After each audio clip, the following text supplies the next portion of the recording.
घूंघट। अरे रानी, ओ रानी, सो रही हो क्या? अभी रानी की जेठानी जोर जोर से चिल्ला रही थी घर के आंगन में खड़े होकर। रानी यानी मैं। तभी मैं भागती हुई अपने कमरे से निकली और बोली, दीदी आ गई मैं। जेठानी बोली, रानी तुम्हारा नाम रानी है, पर तुम रानी नहीं हो। मैंने तुम्हें रात में ही समझाया था कि सुबह को जल्दी उठ जाना, तुम्हारी मुंह दिखाई का रस्म है।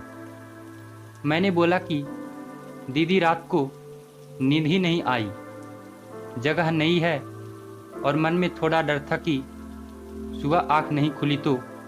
रजनी दीदी हंसती हुई बोली, रानी मेरी प्यारी देवरानी, जल्दी से घूंघट कर लो, अगर माँ जी आ गई तो हंगामा हो जाएगा। मैंने घूंघट किया ही था तभी माँ जी वहाँ आ गई और कड़कड़ाती आवाज़ में बोली, चलो अब क्या यहीं गपशप मारती रहोगी तुम दोनों? हमने चलना शुरू ही किया था कि तभी माँ जी ने रजनी दीदी के कंधे पर हाथ रखा और बोली, पता है ना कहाँ से जाना है और कैसे जाना है? माँ जी ने बोला कि जब भी कोई बड़ा तुम्हारे सामने खड़ा हो तो हमेशा घूंघट में रहना और कम से कम अपने बड़ों के सामने आना, और बिना घूंघट के तो कभी नहीं। रजनी दीदी कुछ बोली ही नहीं, बस अपना सर हिलाकर हाँ बोल दिया। मैंने भी बस अपना सर हाँ में हिला दिया। माँ जी के जाने के बाद मैंने पूछा, रजनी दीदी आप तो स्कॉलर हो और इन सब चीज़ों को कैसे निभाते हो? रजनी दीदी मुस्कुराई और बोली कि मैं थारे जेठ जी से बहुत प्यार करती हूँ, इसलिए अभी तक चुपचाप सब चीज़ें निभा रही हूँ। मैं कुछ नहीं बोली और चुपचाप रजनी दीदी के साथ घर के बाहर वाले कमरे में जाकर बैठ गई। वहाँ पर एक पड़ोस की आंटी जी बैठी थी। वो बोली कि यह कैसी बहू आई है, ससुर जी सामने खड़े हैं और ये यहीं बैठी है, मुझे कुछ समझ ही नहीं आया इसका मतलब।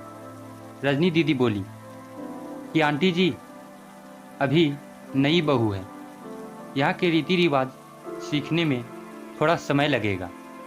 रजनी दीदी मुझे वहाँ से उठाकर मेरे कमरे में छोड़ आई। 6 महीने यूं ही छोटी छोटी चीज़ों में बीत गए।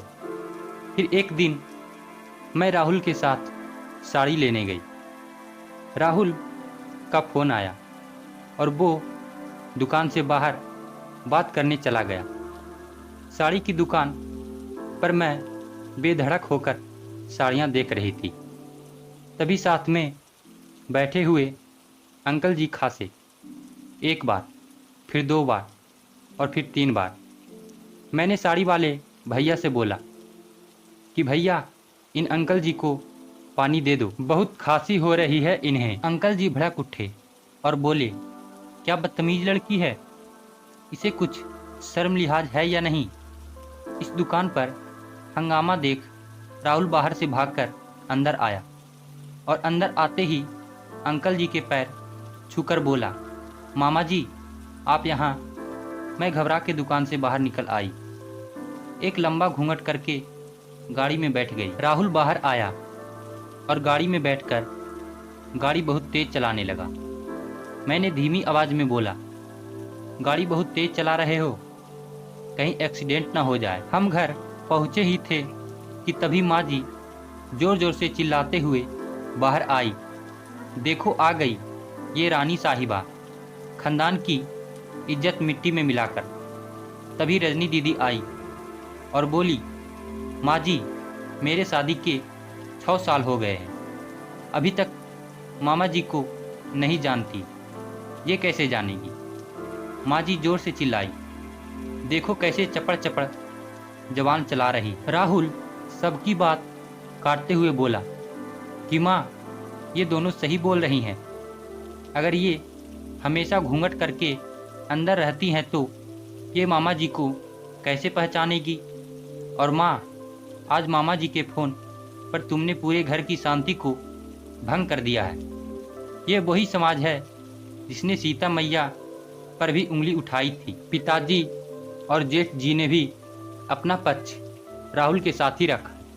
माँ जी थोड़ी देर सोचने के बाद वापस रजनी दीदी और मेरे पास आई और बोली कि तुम दोनों को अपनी मर्यादा पता है। मुझे उम्मीद है कि तुम कभी भी मेरा सिर शर्म से नीचे नहीं झुकने दोगी। हम एक ही परिवार के सदस्य हैं, हमें हमेशा साथ रहना है। अच्छा वक्त हो या बुरा वक्त, हर सदस्य को अपनी मर्यादा पता है। माँ जी ने मुझे और रजनी दीदी को गले लगा लिया। दोस्तों, हमें पूरी उम्मीद है कि आपको हमारी आज की हिंदी कहानी घूंघट पसंद आई होगी। आपको यह शॉर्ट हिंदी स्टोरी कैसी लगी हमें कमेंट करके ज़रूर बताएं। अगर आपको यह कहानी अच्छी लगी हो तो आप इस कहानी को अपने दोस्तों और मित्रों के साथ शेयर ज़रूर करें। और ऐसी ही सास बहू की कहानियों के लिए आप सब हमारे चैनल को सब्सक्राइब ज़रूर से कर लीजिएगा।